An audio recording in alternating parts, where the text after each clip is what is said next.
Hello, I'm Jason with CodeLearner.com. In this lesson of Mastering Java, we're going to talk about objects and classes, and we'll be taking an introduction here. The most important thing before we start really doing object-oriented programming in any language is to make sure you understand what a class is and what an object is and what the relationship is between them. If you don't understand that, then you're not going to understand any of the code and any of the examples. But the good news is it's very, very easy to understand these concepts. So what we're going to do is go through just a couple of quick slides to give you a really rock-solid mental image of what a class is and what an object is.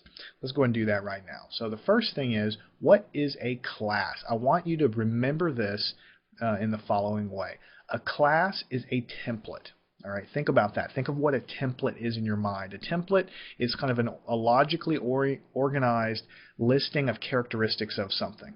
When you think of a template, you think of kind of like the master copy, and everything else is kind of dependent upon what the template lays out. So you can think of the template for writing a document, or a template for making a movie, or a template for writing a book. It's organizing a listing of logical characteristics that all of the actual objects that you're created, they have to follow the template. That's what a template is. So anytime you read a book on Java and it says a class, talking about this is a class, that's a class, this is a class, whatever, you need to replace this word with the word template. It's a really good descriptive word.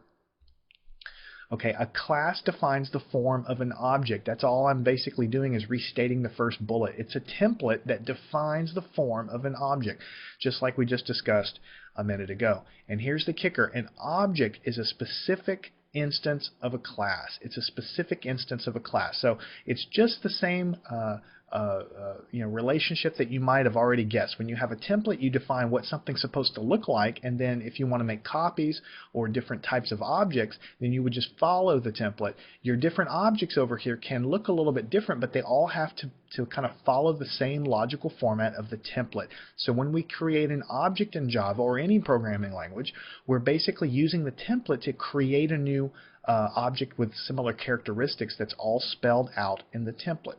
So let me give you a rock-solid example. You know, talking about bullet points is nice, but an example really can get the point home. So let's give an example of a class and an object. Again, a class is the template, and an object is what you create from the template, all right, following the template. So here's the best class that anyone can probably come up with. Here's a class of something we're going to call a vehicle. You guys know what vehicles are. Those are the things you drive on roads. Some of them are big, some of them are small, some of them are fast, some of them are slow, some of them are 18-wheelers. But anyway, they're all vehicles, so they share in common a kind of a function that we call vehicle. That's something with four wheels that we drive down the road, right? Now, there are many characteristics of a vehicle that you could write down. I've only written 4 here. Certainly we could say that all vehicles have some length, all vehicles have some passenger capacity. I can carry 5 people or 4 people or 10 people or whatever. All vehicles have some top speed that you could look up in a book or on the web.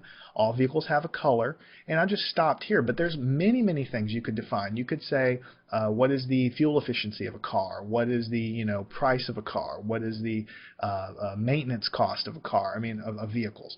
And so all of the things that you would list inside of your class definition is basically general characteristics of what the class is trying to describe. That's what a class is. It's defining this template here. This class that we're calling vehicle has to have all these characteristics or whatever I decide to put in here. All right? And that's the template that I will then use to create objects which may have slightly different values for all of these things. So for instance, I may create an object. Notice I'm not saying it's a class anymore. I'm saying it's an object, and I'm going to call this object a Corvette. Now, a Corvette is a very specific instance of a vehicle. We all know what a Corvette looks like. Really fast sports car, right? We know that the length is a certain specific number. We know that the passenger capacity for this particular Corvette is a certain specific number. We know that the top speed for this particular Corvette is a certain specific number. We know the color of this specific Corvette is a certain specific color. And if I had other characteristics in my template or my class, then I would have to have them listed when I create the object. Maybe I have fuel efficiency, maybe I have cost, maybe I have maintenance cost, maybe I have who knows, the size of the tires. Anyway, whatever you define in your class, which is a template, must be reflected when you create the object, because the object comes from the class. The object is created from the template called the class. Now let's look at another object. This one's called object minivan. So here's a minivan. It has a length that's 19 feet. It has a much higher passenger capacity. It has a much lower top speed, and it has this particular object, the one that I'm thinking of in my mind, has a certain color. But again, if I had other characteristics in my class, I would have to have them defined for this object. So now you can kind of sort of start to see why object-oriented programming is useful. Let's say I was writing a program that was dealing with cars. Maybe it's going to be a database of cars or a website or something that has a lot of car information. It would be kind of a pain to create, a bunch of data structures for this car and a bunch of data structure for this car and so on individually all the time. I mean, when these things are so similar to one another, it makes more sense to define one central template that defines what the class is going to look like, and then from that I can create an object that we name Corvette, and then I can create another object that we name minivan. I might create a third object called pickup truck, and a fourth object called Mazda 626, and another one that's called something else. So I can have as many objects as I want in my program, all created from the main template that's called a class. That's the major relationship between the two that I'm trying to drill in here. So again, classes define the template. Objects are specific instances of the template. That's what you need to know. All right, that's the most important thing here. Now, classes, in this particular example up here, we've defined values. We said this class contained, it's basically a bunch of numbers: length, passengers, top speed. I guess this isn't really a number, but it's a characteristic. It's a data value. So far, I've defined this class and I've said these are just data values. But in fact, classes can also contain methods. Now, you know now why I introduced methods before. You should remember a method is something that we usually use to calculate something in Java or perform a function in Java. But methods, in the previous discussion that we've done, have all been kind of these isolated things. But here we can add methods, and they can also be members of the class. So we can have, for instance, this class template for vehicle. We can have this data, but we can also put a method in here that would be part of this class, depending on what we're trying to do. In general, when we create a class method like that, the purpose of them is to operate on the class variables. And classes should be organized with logical groupings of variables and methods. What I mean by this, class methods usually operate on class variables, is here I have some information for the Corvette, the length, passenger capacity, top speed. I could put fuel efficiency or whatever. I could create a method here that would be part of this class definition. Maybe the purpose of this method is to calculate how long it takes this vehicle to go 1 mile. I could create a method. Now that would be an actual calculation. I would calculate based on the top speed that I also have as defined as part of the class how long it would take to go 1 mile. Because if I know how fast it can go and I know the 1 mile, I can certainly calculate how long it would take. So I could put that in a method inside the class that would always be available if I ever needed to calculate how long it took a Corvette to go 1 mile. It would always be in the definition in case I always wanted to figure out how long it would take a minivan to go 1 mile. So I can define methods down here as part of the class that can operate on these variables there. So when you talk about the idea of a class, you need to be thinking of variables that you can define as part of the class, right? And also methods that you can define that may operate on that information as part of the class. All right, so there's a couple of other definitions. They're kind of random, but I just want to point them out because you might read them in a book if you're reading a book on Java. When you look at the word instance, I've actually used it a couple of times as well. It's just talking about the idea of creating an object. See, when you talk about the class, nothing is really created with the class. The class is just the template. It's just the form of things. When you create an instance of an object, you're actually creating a copy, reserving memory, creating an object, and you say that's a specific instance that follows the logical organization of the class. So when you see instance, you need to think about something that's been created.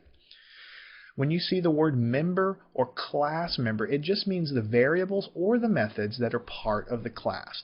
So up here, whenever I had this slide up above, these variables up here, these are class members. If I had a method down here whose purpose was to operate on these guys like we were talking about, that would be a class member as well. So it's just whatever is a member of the class.